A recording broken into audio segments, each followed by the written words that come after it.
की कक्षा 8वीं में आप सभी का स्वागत है। आज हम भूगोल की पुस्तक संसाधन एवं विकास इस पुस्तक के पहले अध्याय का अध्ययन करेंगे। अध्याय का नाम है संसाधन।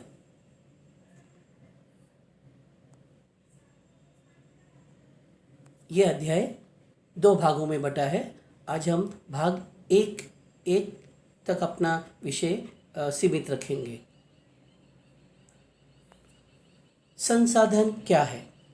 हमारे पर्यावरण में उपलब्ध प्रत्येक वस्तुएं जो हमारी आवश्यकताओं को पूरा करने में प्रयुक्त की जाती है, जिसको बनाने के लिए प्रौद्योगिकी उपलब्ध है, जो आर्थिक दृष्टि से संभाव्य और सांस्कृतिक दृष्टि से मान्य हो, उसे संसाधन कहते हैं। संसाधन मतलब क्या? मतलब हमारे आसपास जो भी वस्तुएं हैं, चाहे फिर वो वनस्पति हो, प्राणी हो या मानव निर्मित वस्तुएं हो, धातु हो, जो भी वस्तुएं हैं, वो सभी वस्तुएं संसाधन कहलाती है। अभी इस वाक्य में 2 बातों की ओर ध्यान दीजिए। प्रौद्योगिकी, टेक्नोलॉजी, यानी जब से पृथ्वी बनी है तब से इस पृथ्वी पर धातु और अन्य खनिज पदार्थ विद्यमान थे, परंतु हमें इसके उपयोग करने में लगभग 50,000 साल लगे। अणु ऊर्जा, नाभिकीय ऊर्जा, इसका इस्तेमाल तो द्वितीय विश्व युद्ध के बाद से ही शुरू हुआ। इसका मतलब क्या? इसके पहले क्या वो संसाधन नहीं थे मनुष्य के लिए? क्योंकि मनुष्य उसके उपयोग, उसकी प्रौद्योगिकी के बारे में नहीं जानते थे, इसीलिए वो पृथ्वी के गर्भ में वैसे ही पड़े रहे। इसीलिए संसाधन उन वस्तुओं को कहते हैं जिसको बनाने के लिए हमारे पास प्रौद्योगिकी, टेक्नोलॉजी उपलब्ध है, जिसके इस्तेमाल के लिए टेक्नोलॉजी हमारे पास है, जो आर्थिक दृष्टि से संभाव्य, जिसको सामान्य मनुष्य आसानी से खरीद सकता है, उसका इस्तेमाल कर सकता है, और सांस्कृतिक दृष्टि से मान्य हो, उसे हम संसाधन कहते हैं। आप बहुत सारी वस्तुओं की कल्पना कर सकते हैं। टेबल, चेयर, पंखे, रेलगाड़ियाँ, ये सभी संसाधन कहलाते हैं। यहाँ पर अभी 4 चित्र दिए गए हैं। आप देखिए, एक हवाई जहाज दिखाई दे रहा है आपको चित्र में, दूसरी ओर लैपटॉप, नीचे की ओर आपको कुछ कलम दिखाई दे रहे हैं, और पशु दिखाई दे रहे हैं। अभी इन सभी में एक चीज़ सामान्य क्या है, एक चीज़ कॉमन क्या है? उनमें एक चीज़ समान ये है कि उन सभी की उपयोगिता है। They have utility. बिना यूटिलिटी के कोई भी पदार्थ संसाधन नहीं कहलाता। जिसका मनुष्य उपयोग न कर पाए वो संसाधन नहीं है। वस्तु संसाधन कैसे बनती है? How an object becomes a resource. किसी भी वस्तु की उपयोगिता यानी यूटिलिटी और प्रयोज्यता यानी ईज ऑफ यूज, आप उसको किस प्रकार से इस्तेमाल कर पाते हो, क्या उसे इस्तेमाल करने में आप सहज हो, और तीसरा जिसका मूल्य हो, वैल्यू हो। ये तीन जो है ये 3 वस्तुएं किसी भी पदार्थ को संसाधन बनाती है। वही मूल्य उसे संसाधन का दर्जा देते हैं। मूल्य क्या है? मूल्य का सामान्य अर्थ है महत्व, इम्पोर्टेंस। संसाधन से जुड़े मूल्यों का वर्गीकरण। मूल्य 2 प्रकार के होते हैं। एक आर्थिक मूल्य यानी इकोनॉमिक यूज, और दूसरा है एस्थेटिक मूल्य, सौंदर्य परक मूल्य। अभी हर वस्तु जिसका उत्पादन फैक्ट्रियों में होता है, जिसका उत्पादन खनन के द्वारा होता है, जिसका उत्पादन जानवरों के द्वारा होता है, वो संख्या में कम है, इसीलिए वो मुफ्त में नहीं मिलती। उसका मुद्रा में मूल्यांकन किया जाता है। लेकिन कुछ संसाधन जैसे शुद्ध हवा, बगीचे, पहाड़, पर्वतों पर पड़ी बर्फ, एक मनोरम दृश्य, उनका कोई मूल्य नहीं होता। परंतु वो भी मनुष्य के लिए उतना ही ज़रूरी है जितना आर्थिक रूप से महत्व रखने वाली वस्तुएं।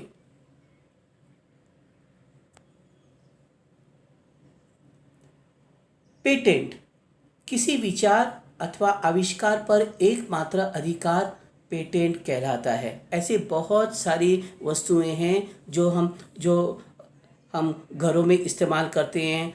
हल्दी हो गई, मुल्तानी मिट्टी हो गई, लवंग हो गया और बहुत सारी चीज़ें जिसका इस्तेमाल अनेक रोग प्रतिकारक क्षमता के लिए किया जाता था। ये पुराने काल से पीढ़ी दर पीढ़ी एक पीढ़ी से दूसरी पीढ़ी ये ज्ञान, औषधि का ज्ञान जो है स्थानांतरित होता गया। एलोवेरा एक प्रकार की वनस्पति जिसके जो है जेल का इस्तेमाल जो है सौंदर्यवर्धन के लिए किया जाता है। अगर कोई कंपनी उपयुक्त तकनीक का इस्तेमाल करके इससे कोई औषधि बनाता है, कोई पदार्थ बनाता है, तो वो उस तकनीक पर अपना एकाधिकार जताता है। उसकी कॉपी कोई नहीं कर सकता। आजकल बहुत सारे बाज़ार में टूथपेस्ट आ रहे हैं जिसमें नमक है, नीम है, एलोवेरा है। ये जो पदार्थ है पहले उनका घरेलू उपयोग हुआ करता था, इसका बाजारीकरण नहीं हुआ करता था। परंतु कुछ उद्योजकों ने एक परिष्कृत तकनीक का इस्तेमाल करके उसे एक पदार्थ के रूप में, एक संसाधन के रूप में बाज़ार में उतारा। तो वो जो तकनीक है उस तकनीक पर एकाधिकार वो उद्योजक ही रखता है। इसी को हम कहते हैं पेटेंट। आप जो है साथ में लगे चित्र की तरफ देख सकते हैं। What is a patent? Protect your invention for 20 years. ये एक प्रकार का कानूनी अधिकार है जो उद्योजक को दिया जाता है। यदि कोई अन्य उद्योजक इस तकनीक की कॉपी करता है बिना जानकारी के, तो उस पर मुकदमा किया जाता है। पेटेंट आर्थिक मूल्य से जुड़ा एक कानूनी अधिकार है जिसकी कोई दूसरी नकल नहीं कर सकता। उदाहरण, नीम नमक टूथपेस्ट। ये जानकारी आपको किसी भी उत्पाद के रैपर पर लिखी हुई नज़र आएगी। Patented by so and so company, इस तरह से उसमें जिक्र होगा, लाइसेंस का नंबर होगा। वस्तुओं को संसाधन में परिवर्तित करने वाले कारक। कोई भी वस्तु को संसाधन बनने के लिए दो तत्वों की ज़रूरत होती है, एक समय और प्रौद्योगिकी। प्रौद्योगिकी का क्या अर्थ है? किसी कौशल को करने अथवा वस्तु बनाने में नवीनतम ज्ञान का अनुप्रयोग प्रौद्योगिकी कहलाता है। पहले पाषाण काल में पत्थरों का इस्तेमाल होता था वस्तुओं को काटने के लिए, पीसने के लिए वगैरह वगैरह।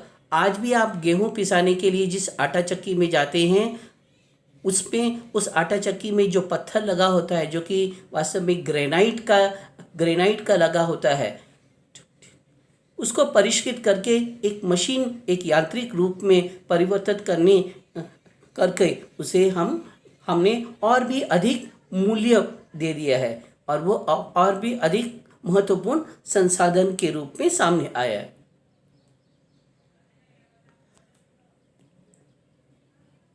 कोई भी पदार्थ को संसाधन बनने के लिए 3 कारक होते हैं। एक तो भौतिक पर्यावरण, जितनी भी वस्तुएं हम रोज़मर्रा की ज़िंदगी में इस्तेमाल करते हैं, आप किसी भी वस्तु की कल्पना कीजिए, सभी की सभी वस्तुएं हमें प्रकृति से मिलती है। प्रकृति के बाहर से ऐसा कोई पदार्थ नहीं आता जिसका हम इस्तेमाल करें। सारी की सारी वस्तुएं जिनको हम रोज़मर्रा की ज़िंदगी में इस्तेमाल करते हैं वो सभी की सभी हमें प्रकृति से प्राप्त होती है, चाहे वो लोहा हो, पीतल हो, तांबा हो, क्षार हो या कोई भी। इस प्रकृति में प्राप्त जो भी वस्तुएं होते हैं उनका परिष्करण किया जाता है। उसको परिष्कृत करके ही हम इस्तेमाल कर सकते हैं। बहुत सारी वस्तुएं होती हैं उनको बिना परिष्करण किए हम इस्तेमाल नहीं कर सकते और उसके परिष्करण के लिए भी हमें प्रौद्योगिकी की ज़रूरत होती है, टेक्नोलॉजी की ज़रूरत होती है। और वो टेक्नोलॉजी को विकसित कौन करता है? अलग अलग संस्थाएं, इंस्टीट्यूशंस। हमारे भारत में भी बहुत सारे अनुसंधानिक संस्थाएं हैं, बहुत सारी प्रौद्योगिकीय संस्था है, जैसे आईआईटीज, जैसे इंडियन इंस्टीट्यूट ऑफ टेक्नोलॉजी। आपके स्कूल में जो आपको सिखाया जाता है गणित, विज्ञान वगैरह, वो भी एक प्रौद्योगिकी संस्थानों का ही एक रूप है, और उसके केंद्र में है मनुष्य। बिना प्रौद्योगिकी के मनुष्य प्रकृति में व्याप्त किसी भी वस्तु को संसाधन के रूप में इस्तेमाल नहीं कर सकता, और प्रौद्योगिकी हासिल करने के लिए संस्थानों की ज़रूरत है। तो इसीलिए प्रकृति, प्रौद्योगिकी और संस्थाएं, ये 3 तत्व हैं जो किसी भी पदार्थ को संसाधनों में परिवर्तित करती है।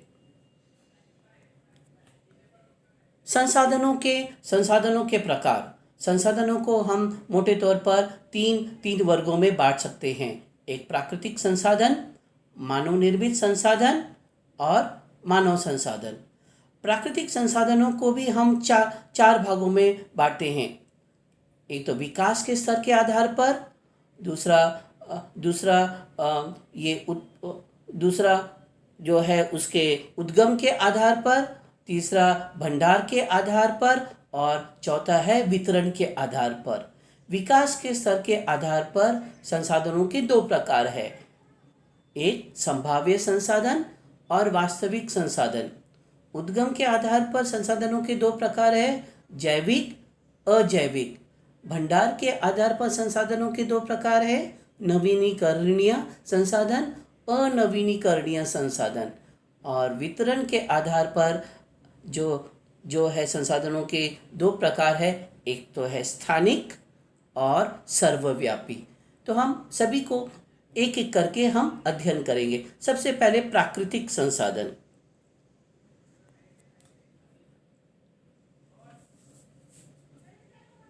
प्राकृतिक संसाधन वे संसाधन होते हैं जो हमें प्रकृति से प्राप्त होते हैं। इस प्राकृतिक संसाधन को हम 2 भागों में बांटते हैं, एक वास्तविक संसाधन और दूसरा संभाव्य संसाधन, जो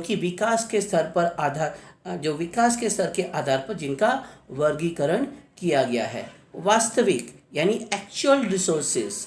what are the actual resources? Actual resources are those resources which are presently used in a wide scale, about whom we know its quality, and we have procured the essential technology to harness such type of the resources. ये वे संसाधन हैं जिनका सर्वेक्षण किया जा चुका है, यानी we have surveyed the total quantity and quality of such kind of the resources. दूसरे, उनके उपयोग की गुणवत्ता और मात्रा ज्ञात होती है, यानी कहाँ पर विश्व में कहाँ पर इन संसाधनों के निक्षेप है, कितनी मात्रा में वो पाए जाते हैं, कौन सी गुणवत्ता के हैं। अगर हम उदाहरण लें कोयले के, तो कोयले के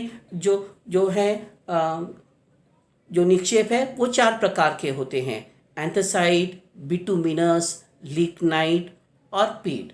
तो किस प्रकार के कोयला कहाँ पर पाया जाता है, पृथ्वी की कितनी गहराई पे पाया जाता है, उनकी मात्रा कितनी है, इन सभी का हमारे पास जो है जानकारी ये होती है। उनके नक्शे भी हमें प्राप्त होते हैं। हमने उनके नक्शे भी बना कर रखे हैं। ज़रूरत पड़ने पर जो है उनके कितने निक्षेप का दोहन करना है वो हमारी जानकारी होती है। इनके दोहन की प्रौद्योगिकी भी निर्धारित की जा चुकी है, यानी हमारे पास जो है निश्चित हमारे पास निश्चित खनिजों के दोहन के लिए टेक्नोलॉजी हमारे पास उपलब्ध होती है, मशीनें उपलब्ध होती है। उदाहरण के लिए जर्मनी के रूर प्रदेश में कोयले के निक्षेप, पश्चिम एशिया में खनिज तेल, महाराष्ट्र में दक्कन पठार की काली मिट्टी के निक्षेप, तो ये इनके क्षेत्रफल, इनकी गुणवत्ता, इनकी जानकारी, इनके मानचित्र हमारे पास मौजूद होते हैं। इसीलिए ऐसे संसाधनों को हम वास्तविक संसाधन कहते हैं, जिनकी संपूर्ण जानकारी हमारे पास उपलब्ध है और जो बड़े पैमाने पर आज उपयोग किए जा रहे हैं और उनका उपयोग आज आम बात है। आप यहाँ पर दो मानचित्र देख सकते हैं। मेरे दाईं ओर काली मिट्टी, भारत में काली मिट्टी के निक्षेप डेक्कन ट्रैप दिखाया गया है और बाईं ओर रूर की कोयले की खान। ये वास्तविक संसाधनों के उदाहरण हैं। आप ध्यान से इनका निरीक्षण कीजिए और बाद में इनको मानचित्र में दिखाने की कोशिश कीजिए। ये विश्व में खनिज तेल के निक्षेपों के अलग अलग भंडार हैं। हमने अभी मध्य एशिया के बारे में पढ़ा। देखिए सऊदी अरेबिया का यहाँ पे प्रदेश दिखाया जा रहा है, जहाँ पर तेल के बड़े निक्षेप मौजूद है, विद्यमान हैं। संभाव्य संसाधन, इसको हम कहते हैं पोटेंशियल रिसोर्सेस।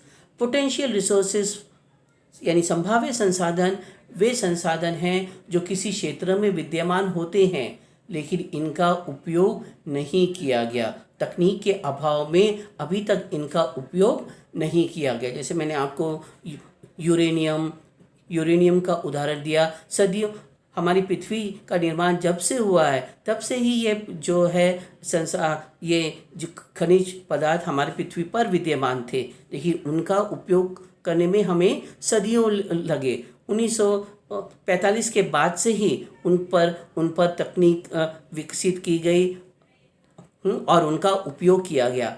आज बहुत सारे देशों के पास अणु ऊर्जा और नाभिकीय ऊर्जा जो है उन पर काम कर रहे हैं और उन्हें शांतिपूर्ण तरीके से इस्तेमाल करने का वो प्रयोजन कर रहे हैं। इससे विद्युत उत्पन्न करने के लिए भी वो तकनीक को और भी परिष्कृत कर रहे हैं।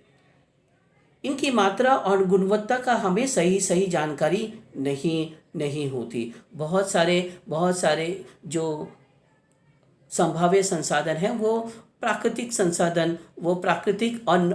संसाधन कहलाते हैं और जो नवीनीकरणीय रिन्यूएबल एनर्जी रिसोर्सेस कहलाते हैं, जैसे सूर्य ऊर्जा, जैसे ज्वारीय ऊर्जा, पवन ऊर्जा वगैरह, ये जो है संभाव्य संसाधनों के उदाहरण हैं। इनके उपयोग की प्रौद्योगिकी अभी उपलब्ध नहीं है या अभी अपने विकास के पहले पड़ाव में है। ये प्रकृति में मुक्त अवस्था में पाए जाते हैं। इसके उदाहरण है लद्दाख में यूरेनियम के निक्षेप, तमिलनाडु के नागरकोइल और गुजरात के पश्चिम तट पर भी पवन ऊर्जा के संयंत्र है। यहाँ पे पवन ऊर्जा के बहुत बड़े बड़े विंड मिल्स लगाए गए हैं जिससे जो है ये ऊर्जा उत्पन्न की जाती है। लेकिन आज से 50 साल पहले, 100 साल पहले इनके बारे में इतना नहीं सोचा गया। भारत के मानचित्र को एक बार दोबारा से ध्यान से देखिए। लद्दाख और नागरकोइल की स्थिति को मानचित्र में पहचानिए और भारत के रेखा मानचित्र में इनकी स्थिति को दर्शाने का अभ्यास कीजिए। नीदरलैंड ये एक ऐसा देश है जहाँ पर पवन ऊर्जा पर महारत हासिल कर ली है। वहाँ पर जो संपूर्ण बस और हवाई अड्डा पवन ऊर्जा से निर्मित विद्युत पर चलते हैं। नीदरलैंड, वहाँ पर बहुत बड़े बड़े पवन चक्की फार्म है।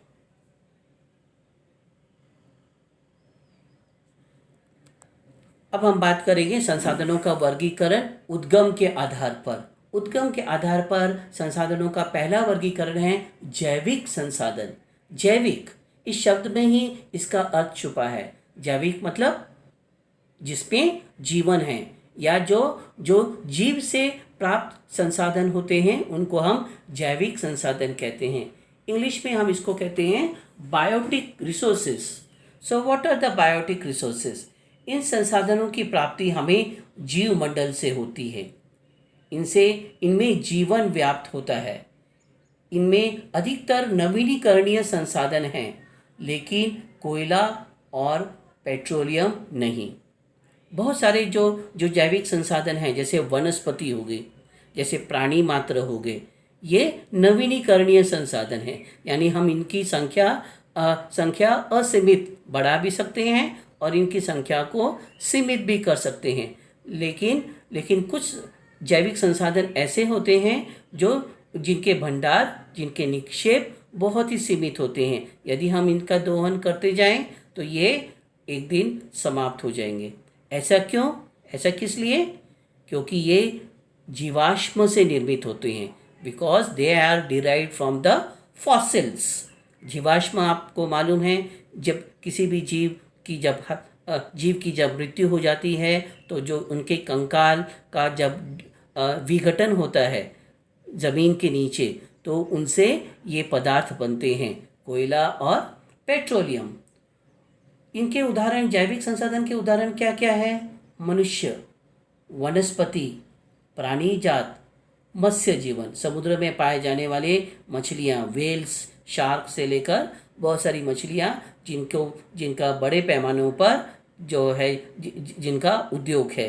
इंग्लैंड में ग्रेट डोजर बैंक करके एक स्थान है, वहाँ पर उसको slaughter house of the world कहते हैं। वहाँ पर बहुत बड़े पैमाने पर समुद्री जीव पकड़े जाते हैं और जो है वहाँ पर उनका उद्योग है। अब हम बात करेंगे अजैविक संसाधन, यानी एबायोटिक रिसोर्सेज। एबायोटिक रिसोर्सेज, ये इनमें जीवन नहीं होता है, इनमें लाइफ नहीं होता, दे आर लाइफलेस रिसोर्सेज। ये संसाधन निर्जीव वस्तुओं से निर्मित होते हैं। Air, water, water vapour, rock salt, शैल, क्षार, धातु, वायुमंडल, ये सब के सब अजैविक संसाधन होते हैं। लेकिन इनमें से कुछ संसाधनों को हम पुनश्चक्र कर सकते हैं, which you can recycle, scrap के रूप में। जैसे लोहा, एक बार लोहे का इस्तेमाल हो गया, उसको दोबारा से फैक्ट्री में ले जाकर उसको दोबारा से गलाकर उससे दोबारा से उसे धातु में ढाला जा सकता है। इन संसाधनों में मृदा, सॉइल, जितनी भी प्रकार की सॉइल्स है, चाहे वो जलोढ़ मृदा है, काली मृदा है, जिस पर हमारी कृषि निर्भर करती है, वो सब ये अजैविक संसाधन होते हैं। चट्टाने, रॉक सॉल्ट, जितने भी हमें खनिज पदार्थ प्राप्त होते हैं वो सब के सब हमें शैलों से प्राप्त होते हैं, चट्टानों से प्राप्त होते हैं।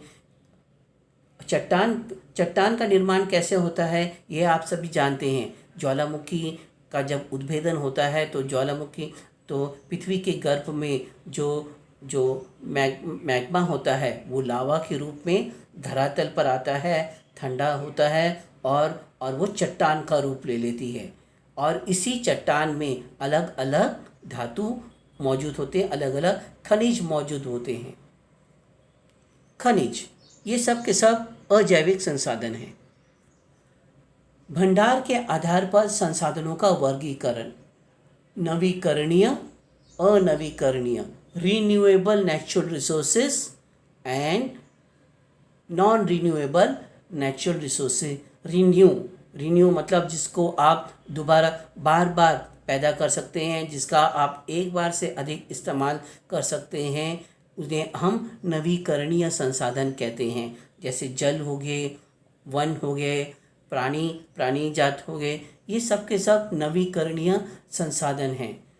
ये वे होते हैं जिन्हें भौतिक, रासायनिक प्रक्रिया के द्वारा दोबारा से उत्पन्न किया जा सकता है। ये प्रकृति में मुक्त अवस्था में पाए जाते हैं। They are found in free state. इनके भंडार असीमित हैं। इनके दो प्रकार है: सतत प्रवाह। सतत और प्रवाह में नदियाँ आ गई, जल, वायु, ये सब के, सौर ऊर्जा, पवन, ये सब जो संसाधन हैं ये सतत और प्रवाह में आते हैं। जीव संसाधन, इनमें इनमें वनस्पति, प्राणी, सभी प्रकार के जीव जीव ये संसाधन होते हैं। उदाहरण: पवन ऊर्जा, जल ऊर्जा, सौर ऊर्जा, वन और वन्य जीवन, ये सभी के सभी नवीकरणीय संसाधन है, रीन्यूएबल। आप जंगल का आवरण कितनी बार भी काट दीजिए, उतनी बार आप उनके काटे हुए पौधों के स्थान पर दूसरे पौधे लगाए, दोबारा से वो आवरण तैयार हो जाएगा। प्राणियों की संख्या, जैसे मैंने पहले भी कहा आपको, कितनी भी बढ़ा और घटा सकते हैं। ये नवीकरणीय संसाधन होते हैं। अनवीकरणीय संसाधन, नॉन रिन्यूएबल, अनवीकरणीय संसाधन, ये वे होते हैं जिनके भंडार सीमित हैं। एक बार समाप्त होने पर आप इन्हें किसी भी सूरत में दोबारा से आप इसका निर्माण नहीं कर सकते। क्यों? ऐसा क्यों? क्योंकि इन संसाधनों का निर्माण एक लंबे भूगर्भिक प्रक्रिया के द्वारा होता है। एक कोयले का, हम एक उदाहरण लेते हैं, कोयला या पेट्रोलियम, इनके निर्माण में हजारों लाखों वर्ष लग जाते हैं, क्योंकि एक लंबी भूगर्भिक प्रक्रिया है। इसे इंसान के जीवन काल में दोबारा से हम उत्पन्न नहीं कर सकते। धातु, इनका निर्माण भी हम नहीं कर सकते, क्योंकि वो प्रकृति में पहले से ही मौजूद होते हैं। जब हमारी पृथ्वी का निर्माण हो रहा था, उसी समय से ये हमारे भूपरपट्टी में, हमारे भूगर्भ में वो विद्यमान थे, इसलिए हम इसका दोबारा निर्माण नहीं कर सकते। इन्हें पुनः पूरित होने में हजारों वर्ष लग जाते हैं। इनके भंडार सीमित है। इनमें से कुछ संसाधन पुनःचक्रीय है, रिसाइक्लेबल है, जैसे धातु। इनमें से कुछ संसाधन अपुनश्चक्रीय है, जैसे जीवाश्म ईंधन, यानी अनवीकरणीय जो संसाधन होते हैं उनको हम दोबारा दो भागों में बांट सकते हैं, पुनश्चक्रीय और अपुनश्चक्रीय। पुनश्चक्रीय मीन्स रिसाइक्लेबल, हम उसको रिसाइकल कर सकते हैं। जैसे धातु, जितने प्रकार की धातु, आपने सोने के आभूषण या सोने के आभूषण जो है अपने जो है पेरेंट्स को, अपनी माँ को पहनते हुए देखा होगा। हाँ, वो गहने को वो दोबारा से अंगूठी में या दोबारा से सोने की चेन में डाल सकते कितनी बार भी। तो ये एक रिसाइकल का उदाहरण होते हैं। लेकिन कुछ जो संसाधन होते हैं, जैसे कोयला और पेट्रोलियम, एक बार आपने उसका उपयोग कर लिया तो वो आप दोबारा से इस्तेमाल नहीं कर सकते, क्योंकि वो नष्ट हो जाते हैं। कोयले को जलाएंगे तो अंतिम उत्पाद क्या बनेगा? राख। तो उसको आप दोबारा से ईंधन के तौर पर इस्तेमाल नहीं कर सकते। वितरण के आधार पर संसाधन। वितरण, हर प्रकार के संसाधन हर जगह नहीं पाए जाते। कुछ संसाधन कुछ स्थानों पर ही पाए जाते हैं। ऐसा इसलिए क्योंकि संसाधन के वितरण के लिए बहुत सारे प्राकृतिक कारक जो है कार्य करते हैं। तो वितरण के आधार पर संसाधनों को हम दो भागों में बांटते हैं, एक सर्वव्यापक संसाधन और दूसरा स्थानिक संसाधन। सर्वव्यापक संसाधन को इंग्लिश में हम कहते हैं यूबिक्यूअस रिसोर्सेज, और स्थानिक संसाधन को हम कहते हैं लोकल रिसोर्सेज। तो सर्वव्यापक संसाधन, ये वे संसाधन हैं जो प्रत्येक स्थान पर पाए जाते हैं, जैसे सूर्य प्रकाश, पवन, जल इत्यादि। परंतु आज की परिस्थिति में जनसंख्या के बढ़ते दबाव के कारण जल भी अब सीमित होते जा रहे हैं, उनके भंडार भी अब कम होते जा रहे हैं। स्थानिक संसाधन, ये वे संसाधन होते हैं जो किसी स्थान विशेष पर ही पाए जाते हैं, अन्यत्र नहीं। उदाहरण तांबा, लोहा, सोना। भारत में पहले एक सोने की खान थी कर्नाटक में, जिसका नाम था कोलार, परंतु आज वहाँ पर स्वर्ण नहीं मिलता, इसलिए वो खान 1984 में ही बंद कर दी गई थी। तो वैसे ही हम उदाहरण दे सकते हैं अफ्रीका, दक्षिण अफ्रीका में किम्बरले की खान, वहाँ पे सोना और हीरे की खान है वो। तांबा हमारे भारत में राजस्थान के खेतड़ी में पाया जाता है। महा अन्यत्र अन्यत्र उसके निक्षेप बहुत ही कम मात्रा में पाए जाते हैं। वैसे ही कोयला भारत के दक्कन छोटा नागपुर पठार क्षेत्र में पाए जाते हैं। उनमें रानीगंज, झरिया, क्योंझर, मयूरभूमि, ये जो है सोने की कुछ खान हैं जो भारत में हैं। तो इसलिए ऐसे संसाधनों को हम स्थानिक संसाधन कहते हैं जो किसी स्थान विशेष पर ही पाए जाते हैं। अब हम चर्चा करेंगे पृथ्वी पर संसाधनों का वितरण असमान क्यों है। पृथ्वी पर संसाधनों का वितरण असमान इसलिए है क्योंकि इसके 4 कारक हैं। पहला उच्चावचन, जलवायु, ऊंचाई और शैल निर्माण प्रक्रिया। कई जो है शैल आग्नेय शैल से निर्मित है, कई कायद्रिश शैल से निर्मित है, कई अवसादी शैल से निर्मित है। तो ये जो शैलों का जो निर्माण है वो उच्चावचन और जो भूगर्भीय प्रक्रिया के कारण होता है। इसलिए जिस स्थान पर जिस प्रकार के शैल पाए जाते हैं वहाँ पर उसी प्रकार के खनिज पाए जाते हैं। जैसे महासागरीय तलहटी में जो है प्राकृतिक तेल और गैस के विशाल निक्षेप है। वैसे ही लद्दाख में यूरेनियम के निक्षेप हैं। इसी तरह से सल्फर, सोडियम वगैरह वो स्थान विशेष पर ही पाए जाते हैं। जिस प्रकार की जलवायु होती है वहाँ पर उसी प्रकार के प्राकृतिक संसाधन पाए जाते हैं। हर प्रकार के वन आपको हर स्थान पर नहीं प्राप्त होते। वो अक्षांश और जलवायु पर निर्भर करते हैं। वैसे ही जिस प्रकार की वनस्पति, जिस प्रकार की जलवायु होगी वहाँ पर उसी प्रकार की मृदा, उसी प्रकार के प्राणी पाए जाएंगे। अगर आप सोचते हो कि आप जो है पेंगुइन्स आपके महाराष्ट्र में या जो है ध्रुवीय भालू महाराष्ट्र में पाए जाएंगे तो वो संभव नहीं है, क्योंकि उनके लिए जलवायु, उस प्रकार की जलवायु आवश्यक है। ऊंचाई के बढ़ने पर वनस्पति के प्रकार भी बदल जाते हैं। शैल निर्माण प्रक्रिया, मैंने अभी जैसे आपको बताया, शैल निर्माण अलग अलग भूगर्भीय प्रक्रिया के कारण जो होते हैं। पृथ्वी के आंतरिक दबाव और ऊष्मा के कारण शैलों की गुणवत्ता में, शैलों के प्रकार में परिवर्तन होता है। तो इसीलिए इससे जुड़े हुए संसाधन में भी अंतर आएगा।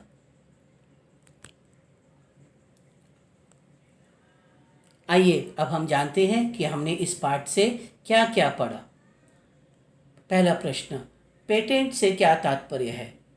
पेटेंट का अर्थ है किसी विचार और आविष्कार पर एकाधिकार पेटेंट कहलाता है। विकास के स्तर के आधार पर संसाधनों का क्या वर्गीकरण है? विकास के स्तर के आधार पर संसाधनों के 2 वर्गीकरण हैं, एक वास्तविक संसाधन और दूसरा संभाव्य संसाधन। प्रश्न क्रमांक 3, उद्गम के आधार पर संसाधनों के क्या वर्गीकरण हैं? उद्गम के आधार पर उत्तर संसाधनों के 2 वर्गीकरण हैं, एक जैविक संसाधन और अजैविक संसाधन। प्रश्न क्रमांक 4, भारत में पवन ऊर्जा संसाधन का विकास कहाँ हुआ? भारत में पवन ऊर्जा का विकास क तमिलनाडु के नागरकोइल और ख गुजरात के पश्चिमी तट पर हुआ। प्रश्न क्रमांक 5, पुनश्चक्रीय संसाधनों के 2 उदाहरण दीजिए। उत्तर क्या है इसका? समस्त धातु, लोहा, चांदी, पीतल, सोना, ये समस्त धातु ये पुनश्चक्रीय योग्य संसाधनों के प्रकार है।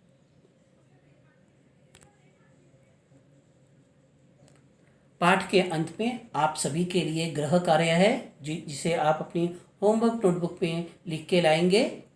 प्रश्न क्रमांक 1, कौन से दो कारक किसी वस्तु को संसाधन में परिवर्तित करते हैं?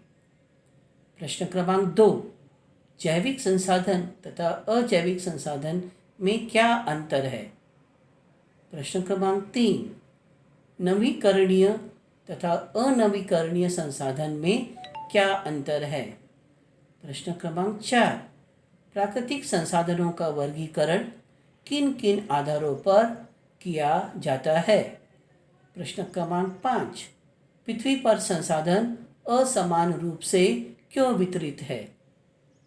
प्रश्न क्रमांक 6, किन किन परिस्थितियों में नवीकरणीय संसाधन अनवीकरणीय संसाधनों में परिवर्तित हो जाते हैं?